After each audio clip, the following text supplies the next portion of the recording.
लीजिए, राहुल गांधी के साथ वही इंसान चल सकता है जो न डरने वाला हो, न बिकने वाला हो, न झुकने वाला हो। अरे 57 की जंग आज़ादी उठाकर देख लीजिए, तकरीबन 50,000 अमित शाह के गुलाम हैं। उन्होंने सवाल किया जी, किसी पार्टी के लिए नहीं। बहुत सही, बहुत शुक्रिया। इस वक्त मेरी मौजूदगी प्रतापगढ़ में है। जो इमरान प्रतापगढ़ी का नाम आपने सुना होगा, उन्हीं के शहर से मैं इस वक्त मौजूद हूं और यहाँ के लोगों से जो भारत जोड़ो न्याय यात्रा निकली हुई है, यहाँ पर आप ये काफिला देख सकते हैं किस तरह से यहाँ पर मौजूदगी है लोगों की। और इस भीड़ का से जानने की कोशिश करेंगे कि आखिर राहुल गांधी की न्याय यात्रा सफल हो पा रही है या नहीं। क्या लगता है 2024 में कुछ बदलाव हो पाएगा? बिल्कुल बदलाव होगा, बिल्कुल बदलाव होगा। ये भीड़ आपको इशारा दे रही होगी कि 2024 में बहुत कुछ बदलाव होने वाला है। क्या क्या बदलाव होगा? क्या क्या बदलाव होगा, क्या क्या आप जानना चाहते हैं? नहीं, क्या बदलाव हो सकता क्या है आप जानना चाहते हैं ये बता दीजिए। आप जो जानना चाहते हो आप सवाल करिए। राहुल गांधी 2024 में आ सकते हैं या नहीं? बिल्कुल आ सकते हैं। आप जैसे मीडिया के साथी हमारे सही हो जाएंगे, 2024 में राहुल प्रधानमंत्री बन जाएंगे। मीडिया के जो लोग हैं, क्या वो आपकी आवाज को नहीं उठाते? बिल्कुल नहीं उठाते हैं मेरे भाई। कहीं ना कहीं भारत जोड़ो न्याय यात्रा और इससे पहले राहुल गांधी की भारत जोड़ो यात्रा, 2 यात्राएं चली हैं, ठीक है।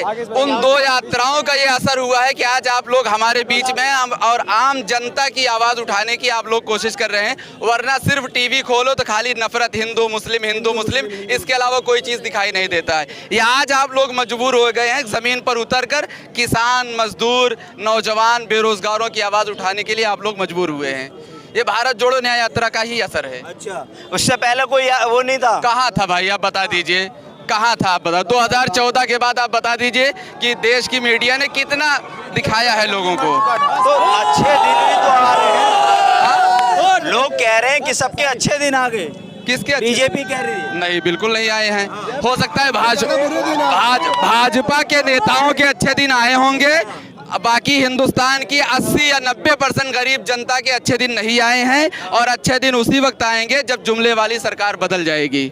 क्या बात कर रहे हो? बिल्कुल सही कर रहे हैं सर। तो कैसे बदलेगी सरकार? हाँ, चुनाव के जरिए। हाँ, चुनाव में बदलाव हो जाएगा। ईवीएम सबसे बड़ा मुद्दा यह है कि देश के लोकतंत्र को लूटने का जो प्रयास हो रहा है वो ईवीएम के जरिए हो रहा है। वरना देश की जनता आज भी कांग्रेस पार्टी के साथ है।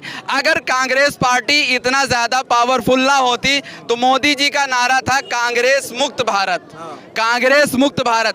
कांग्रेस के नेताओं को तोड़कर भाजपा में जोड़ा जा रहा है। यानी कहीं ना कहीं भाजपा इस बात से डरी हुई है कहीं ऐसा ना हो कि राहुल गांधी की भारत जोड़ो यात्रा पूरे तौर पर असरअंदाज हो जाए, जिसकी वजह से कांग्रेस के नेताओं को तोड़ने की कोशिश की जा रही है और उनको कांग्रेस पार्टी को कमजोर करने की कोशिश की जा रही है। लेकिन यहाँ पर आप एक बात जान लीजिए, राहुल गांधी के साथ वही इंसान चल सकता है जो न डरने वाला हो, न बिकने वाला हो, न झुकने वाला हो। अरे आपने दाढ़ी टोपी बढ़ा ली है। आपको मालूम नहीं है कि जब से मंदिर बना है, जब से मोदी जी का विदेशों में भी डंका बज रहा है। भाई एक काम करिए ना, यहाँ आप माइक और ये मोबाइल लेके क्यों टहल रहे हो? इतनी मेहनत कर रहे हो, जाओ मंदिर के सामने घंटा बजाओ, फूल चढ़ाओ, आपको रोजगार मिल जाएगा।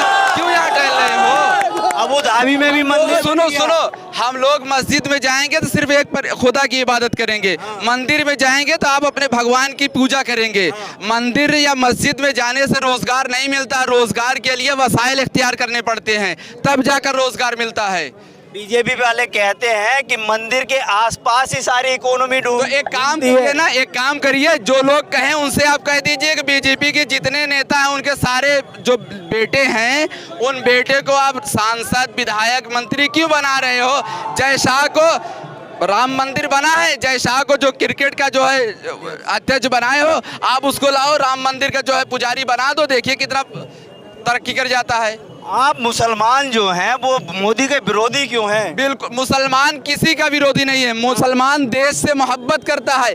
क्यों मोहब्बत करता है इस बात को जान लीजिए। मुसलमानों ने इस देश को अपने खून से सींचा है।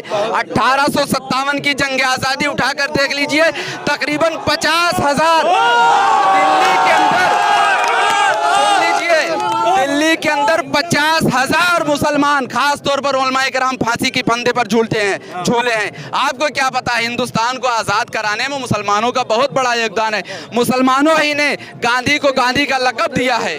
आपको शायद मालूम नहीं है कि पहले कहा था कि बाबरी तो एक झांकी है, मथुरा काशी अभी बाकी है। तो ठीक है, अगर देश के अंदर न्यायपालिका है, सुप्रीम कोर्ट है और न्याय इस मुल्क के अंदर जिंदा है, तो बाबरी मस्जिद का जो मामला था वो सलट गया है। अब इसके बाद ज्ञानवापी हो या मथुरा हो या काशी हो, इन तमाम मुद्दों को अगर देश की न्यायपालिका कानून के दायरे में रहते हुए हल करती है तो ठीक है, वरना मुसलमान किसी भी मस्जिद के साथ अब समझौता करने के लिए तैयार नहीं।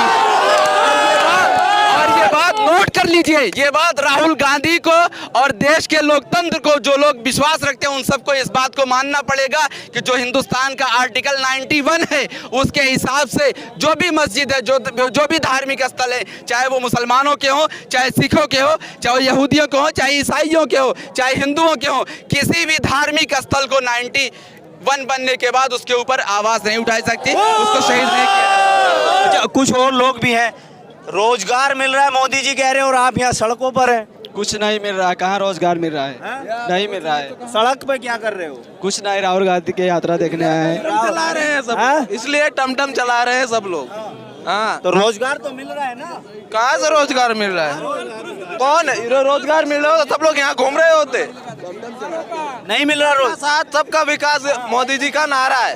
अब सिख हो गए, उनको देशद्रोही बता दिया, मुसलमान हो गए पाकिस्तानी बता दिया गया, कांग्रेस की पार्टी बोल दी देशद्रोही बता दिया। अब गांधी जी कौन थे? गांधी जी कौन थे?